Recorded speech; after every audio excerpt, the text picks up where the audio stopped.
ನವಗ್ರಹ ದೇವರ ಪೂಜಿಸೆ ಬನ್ನಿ, ನವಗ್ರಹ ದೇವರ ಭಜಿಸುವ ಬನ್ನಿ, ನವಗ್ರಹ ಶಾಂತಿಯ ಮಾಡುವ ಬನ್ನಿ, ಸರ್ವದೋಷಗಳ ನೀಗುವ ಬನ್ನಿ.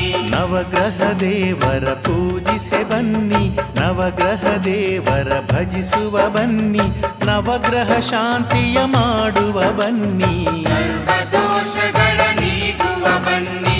ಸೂರ್ಯ ದೇವರ ಒಲಿಸುವ ಬನ್ನಿ, ಅರಿವಿಗೆ ಅಧಿಪನ ನಮಿಸುವ ಬನ್ನಿ, ಕಮಲ ಬಾಂಧವನ ಪ್ರಾರ್ಥಿಸೆ ಬನ್ನಿ, ಅಶ್ವತ್ಥ ವೃಕ್ಷವ ಸುತ್ತುವ ಬನ್ನಿ. ನವಗ್ರಹ ದೇವರ ಪೂಜಿಸೆ ಬನ್ನಿ, ನವಗ್ರಹ ದೇವರ ಭಜಿಸುವ ಬನ್ನಿ, ನವಗ್ರಹ ಶಾಂತಿಯ ಮಾಡುವ ಬನ್ನಿ, ಸರ್ವದೋಷಗಳ ನೀಗುವ ಬನ್ನಿ. ಕೆಂಪು ವಸ್ತ್ರದ ಪ್ರೀತನು ರವಿಯು ಹೊನ್ನು